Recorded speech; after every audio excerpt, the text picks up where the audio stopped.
Yo, what's going on, everybody? It's Jordan and Andrew. Welcome back to the second Two-Man Advantage podcast of the day because we just love you guys so much. This one's going to be a preview of the Philadelphia Phillies series. I'm Jordan Andrew, joined as always by Dylan Kapiski. Dylan, how are you doing since about 5 minutes ago when we finished the last one? Well, a lot has changed. I changed the way I was sitting.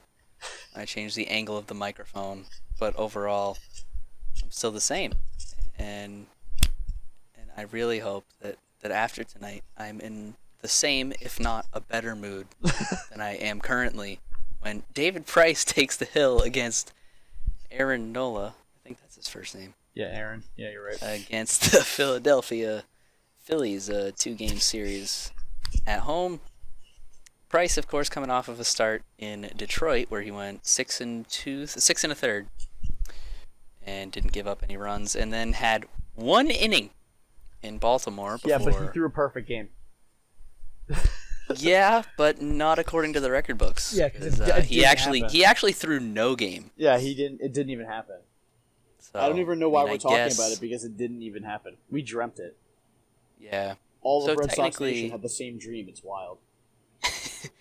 and Baltimore Orioles Nation, that it doesn't exist because that's not really a nation. That's more of that's like stubborn Orioles fans who just can't admit that their team is bad.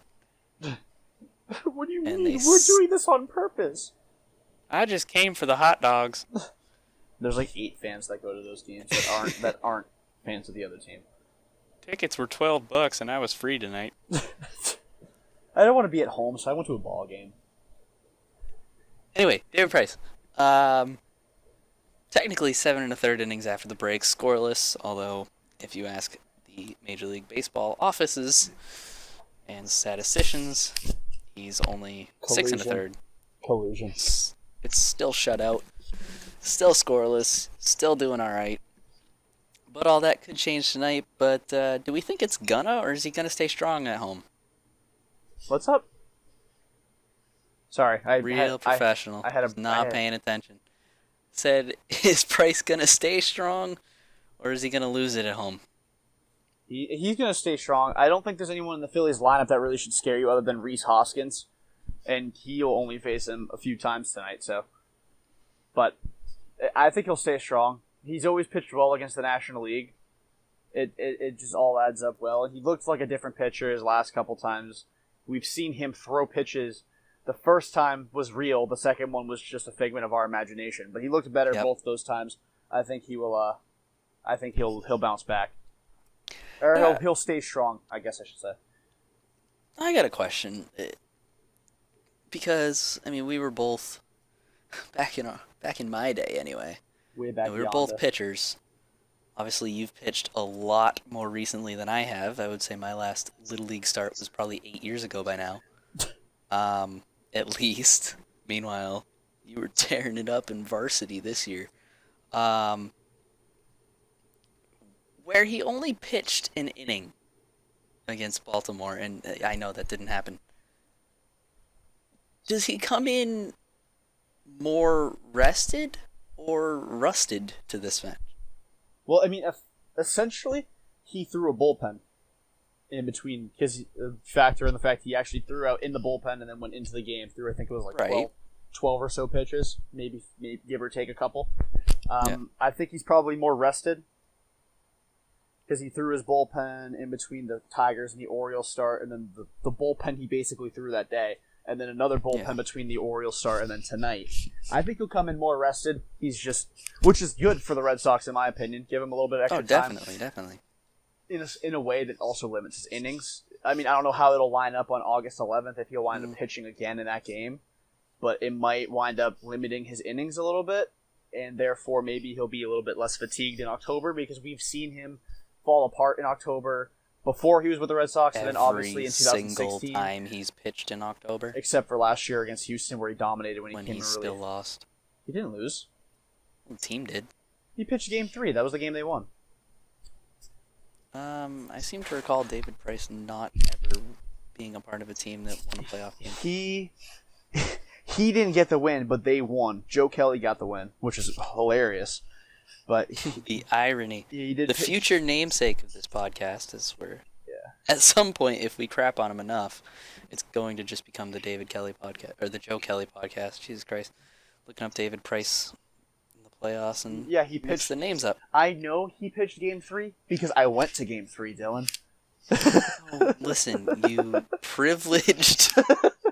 I know he pitched in Game 3 because I was there, sitting in right field, getting very excited at my $31 million left-handed specialist, who dominated. But yeah, I think it'll help him in October, especially come October time. I mean, he's had a lot of outings where he hasn't pitched that many innings anyway, because he's had a lot of outings where he hasn't pitched that well either. Yeah, so, but I think he's only had a couple where he's been really bad.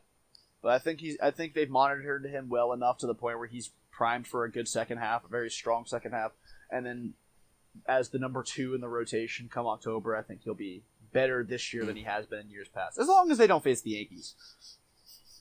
Well, yeah, and that is very much a possibility. That is a very high possibility, and especially the possibility that could actually be ALDS, where that's a shame. The wins are even more important. Because you only get to lose twice. 3. No. Oh, no, yeah. You only get to lose twice. Sorry, yeah. You lose the third time, you're bounced. I was thinking ALCS because that's the only time it would make sense to watch Red Sox and Yankees in the playoffs. Seriously. 2004. Such a simple time. Way back when I was a little boy. Yep. Way back when I was jumping off the couch because Johnny Damon rocketed one into right field. Way back when I couldn't do that because I was in a cast. Sorry, was that too deep? Okay, look. I mean, it's just an playing the sympathy card. I'm not playing the sympathy card. I'm just pointing out a fact. I mean, I know we're trying to attract people to patreon.com/2manadv, but shameless you don't plug. have to play that card. Shameless plug. Yeah, you call that shameless. Anyway. Oh, we're talking about David Price still, right? Yeah, we are. I think. All right, because we got really off topic. Yeah, he has looked good in the Detroit starts, so I'm kind of with you. I do think he's going to stay strong here, and hopefully, like you said, he is more rested than rusted. You just got to wonder if that frustrates him that he didn't get to pitch, or if he took it to be like, all right, well, I basically have a day off, and I can play more 5 Fortnite. more days of rest. I can play more Fortnite because I didn't have to pitch today. Well, yeah. No, but he should just become an E-League player and just quit. I think he is. Probably with sponsorships and stuff, he could probably end up making about the same. Yeah, probably. He's made a lot of money in his career. He doesn't really have to worry about it. Yeah, that's very true. Some would say he's made too much. Moving to the next point to pay attention to in this series is, even though it's only 2 games, is what kind of role one Tyler Thornburg is going to have. Obviously, played a big part in the Twins series, got the win on Friday after Craig Kimbrell just decided to become a part of the Red Sox bullpen instead of being Craig Kimbrell. And then he also backed up the Red Sox in the 10-4 win on the Saturday game, coming in when the game was still close, pitched a shutdown inning, and the Red Sox were able to walk away with a win there. What do you think his role is going to be in this series? Do they put him in as an 8-inning guy, a 7th-inning guy? Where does he go? It's tough to really gauge that, only because the trade deadline's tomorrow. And the Red Sox have been linked to a bunch of guys that can both close, be setup guys, be middle relief guys. It really all depends on what they do in the next couple of days. But if they don't make an addition to their bullpen that is like a significant piece, like a Raisel Iglesias, a Keone Kela, whatever that may be, he's going to be the 8th-inning guy. Until he shows that he can't do it, it's probably his job to lose. At this point, even though he only pitched the 8th inning that one time, but he pitched the 10th inning the night before and got the win there, I think it's his job to lose at this point, so we will see him in the 8th inning if it's a close game tonight, and then most likely tomorrow, too.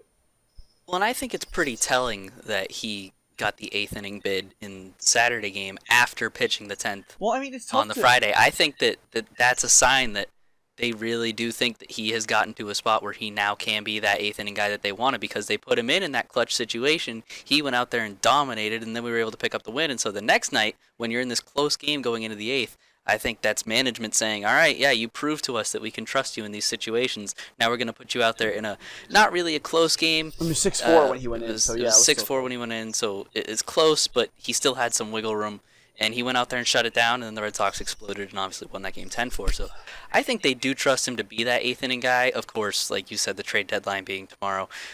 Yeah, he could lose the spot just because they pick up somebody bigger. I doubt they will. They've been linked to enough of those types of players that if they did bring in a guy that could pitch the eighth inning, I believe Thornburg would probably just slide back to the seventh, which is still an important role, especially when you go into the playoffs because they shorten the games for starters. You have a lot of guys going 3-4 innings, and then you give away to the bullpen, which terrifies me, by the way, with this team. Yeah, but that's the thing. He's going to be a big part of this bullpen, whether it's the seventh or the eighth inning. But until they get a guy who shows that he's better than Thornburg, it'll be Thornburg in the eighth, and I think he'll be huge in the series, which is a big series too. I think that's a big reason why the Red Sox are linked to so many setup and closing guys is because they don't have a bullpen. So of course people are gonna immediately link them with trades to fix their one weakness. Yeah. It's not like we really need another power bat. We don't need maybe a couple more guys who can get on base. They will probably do nothing major. I mean, like, people are linking them to Brian Dozier, like I said, Raisel Iglesias, Keone Kela. Those guys are nasty. Those guys are going to cost a lot. Adrian Beltre's name's resurfaced because Devers is on the DL. But why? Because he's 39 years old. He'd be the perfect mentor to Devers. I'm one of the people that would actually be okay with that because he's not going to cost a lot of money. He's a free agent at the end of the year, I'm pretty sure. He's still good. And he's he's like, it would be as if we brought in Carlos Beltran, like the Astros did last year, and he basically was a mentor to all the young guys on the team. That's what I would see Beltre being if he came back. And I never wanted him to leave in the first place, so it kind of would just be like a little bit of closure watching him hopefully win a ring here. The guys who should be mentors to the young guys are called coaches. Just saying. Yeah, but like Alex Cora doesn't know what it's like to be a superstar in the MLB. Adrian Beltre does. Hey. He was very important when he was a small part of the team that won a World Series. Yeah. He had a 17-pitch at bat that ended on a home run off Matt Clement. Both former Red Sox. Alex Cora and Matt Clement. Well, the Red Sox are really good at trading away guys. It's nothing wrong with that. Yeah. Anyway. Yeah, moving on. Next point. Aaron Nola on the hill, we already talked about that. But what we didn't talk about is just how good he's been this year. 12-3. A 2.42 ERA. The Red Sox, not exactly a team that any pitcher can come in and feel confident about shutting down. Right. But even for them, it's going to be difficult to break in some runs against Nola. How do you suggest that they do it? They need to enter today's approach the same way they did yesterday, and I know they only scored 3 runs against Jose Barrios. So the approach being, hey JD, here's a bat. No, in the sense that they need to work a lot of counts. I mean, they had Barrios got deep in counts a lot. He was up to like 84, 85 pitches through 4 innings yesterday. That's what they kind of need to do with Nola because the Phillies bullpen, while it's better than Boston's because it's tough to be worse. Even though it's weird because the Sox actually have a very good bullpen ERA, which is like 6th in baseball, but anyway. Well, it's because they were strong for April. Yeah, I'm just saying. But like Philly lately has been better. So you get into the bullpen early, you make a few guys feel uncomfortable. A lot can change at the course of the game. Like it may not even be against Nola, but like you have him out for 5 innings if he gives up 2 or 3 runs, with. Who's pitching in it again? Price? Yeah, with Price in the mound, that should be fine. Hopefully should be enough. But you get into the bullpen. Yeah, you get into the bullpen in the 6th inning. You can make some noise. Maybe get a couple other runs across. Give them a little bit of breathing room, and then you walk out of there with a win. Whether it's because you dominated Nola or because you just lit up their bullpen. If you can make him leave the game early, you're in good shape. Yeah, and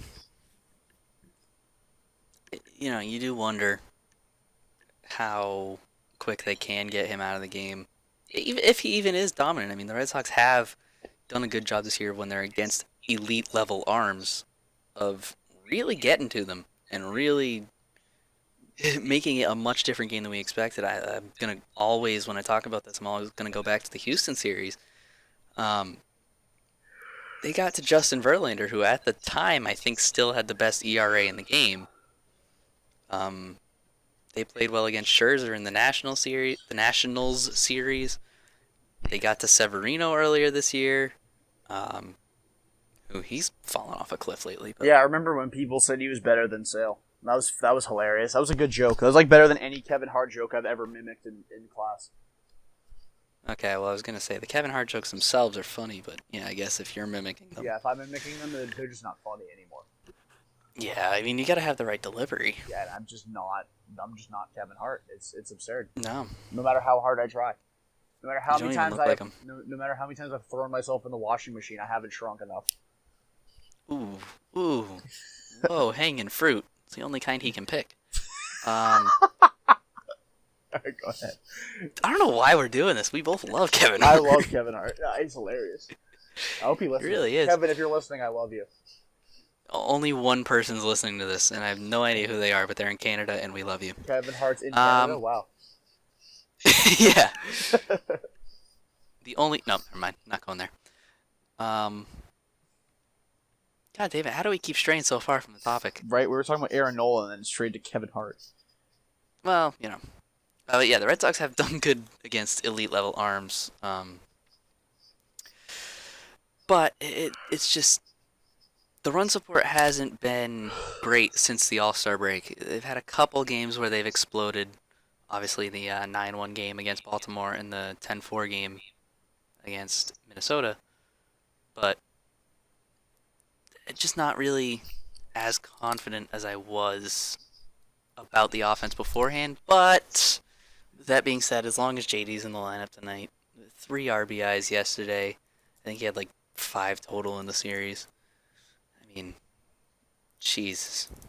Does he get 90 tonight or tomorrow night?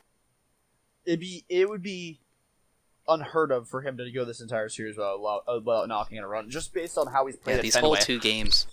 That's just based on how he's played at Fenway all year. It's ridiculous. It'd be a sin for him to not knock in at least 1 run, even by accident. He might sneeze and just knock in a run.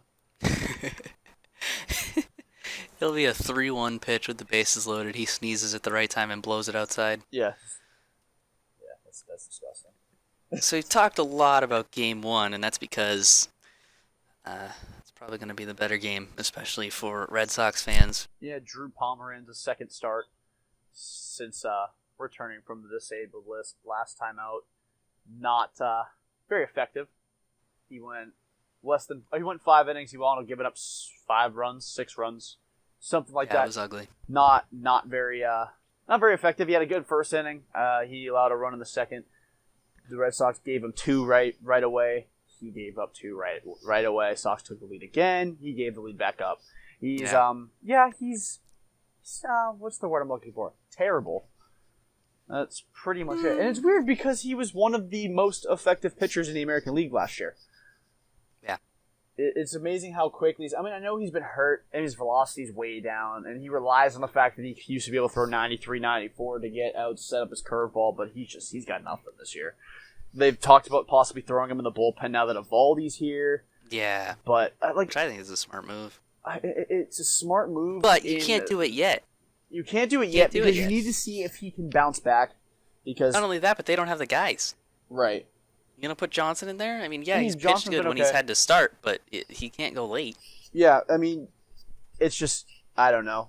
It's tough to really give any sort of expectations to Pomeranz because all year, every single start he's had this year, going into the game, I'm like, this could be the start he turns it around, and then he doesn't. Yeah. But then the next time out, I'm like, this could be the start he turns it around.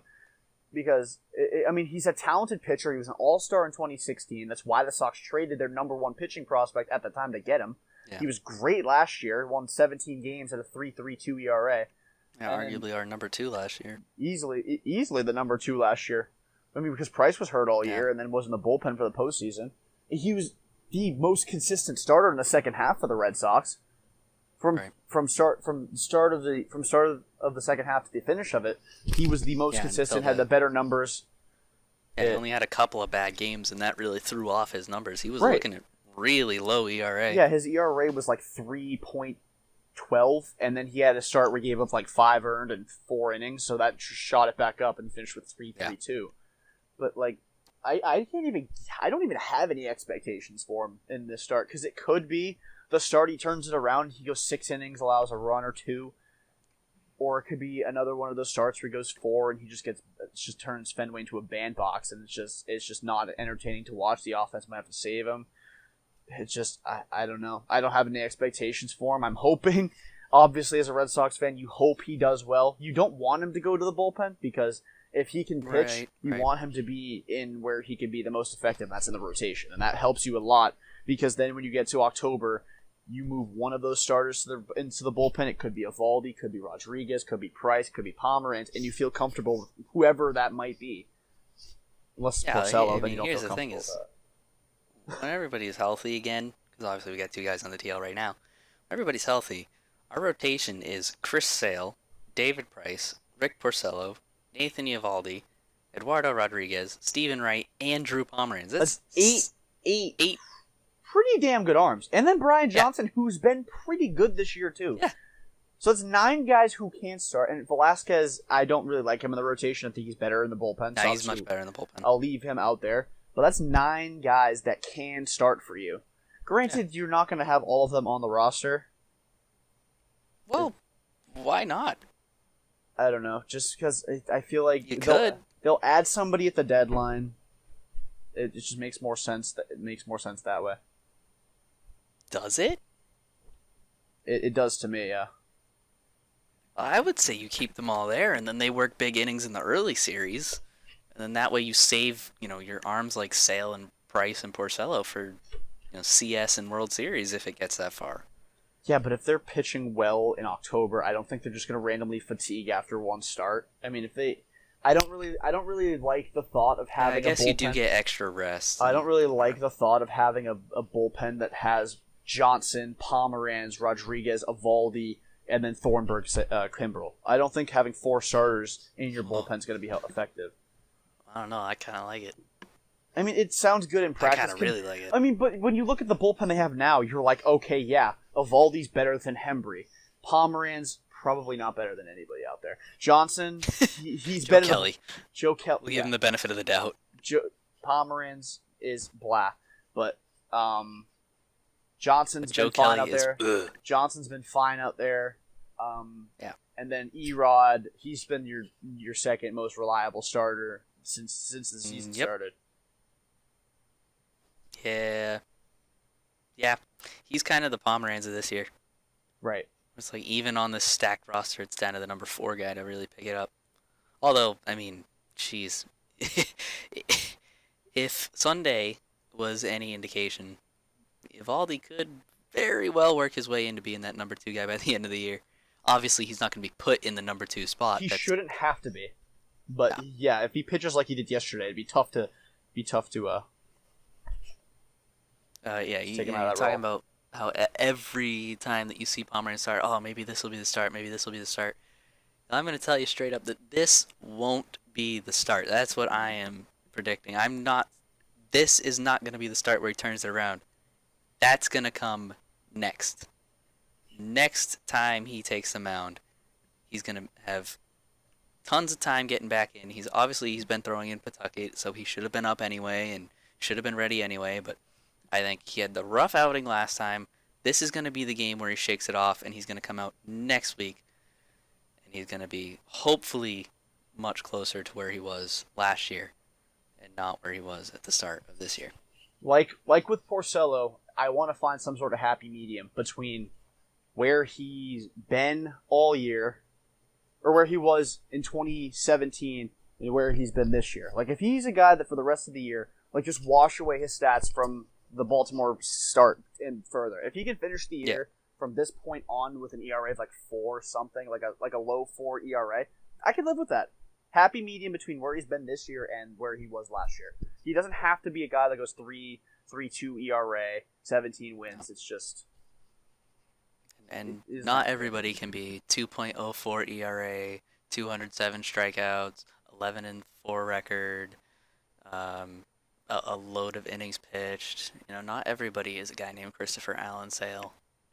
So, some guys just have to play their role, and hopefully Pomeranz can step it up and play that role that we need him to be as our number 4, maybe number 5, maybe long relief pitcher, maybe Pawtucket ace. Who knows? At least he's better than Jalen Beeks, though. Well, oh yeah, he got roughed up after we traded him. Jesus, ERA I know 15. it's early and he has a lot of time to make up for it, but I'm gonna say that was a trade won. Yeah. Good job, Dombrowski. Definitely. I mean, you find a team that's willing to not only to part with one of their better starters, but to take Jalen Beeks. I love it. His ERA is over 15 this year. It makes Pomeranz look like Chris Sale. It's beautiful. Well, it does. they were investing in that farm system we talked so much about.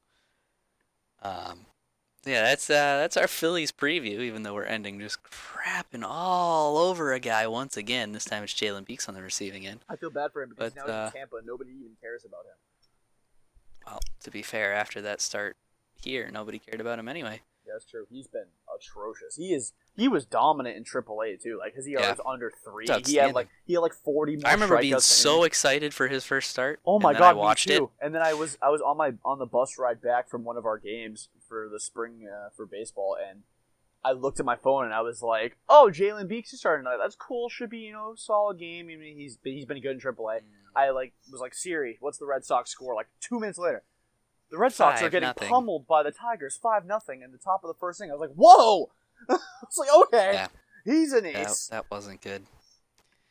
Yeah, but yeah, that is our Philadelphia Phillies at Boston Red Sox preview. 2-game stretch kicking off tonight at 7, and then tomorrow night, still at 7.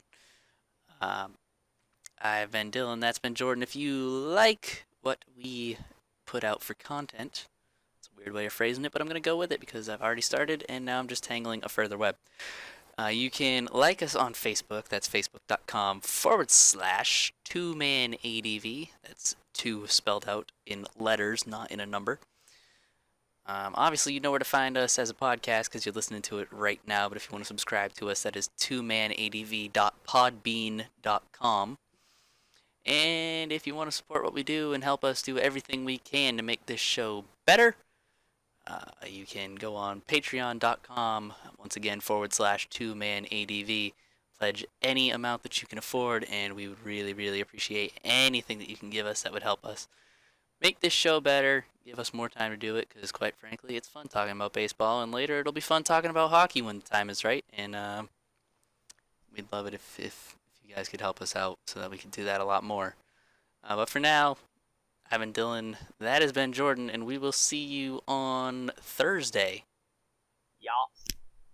Adios, guys.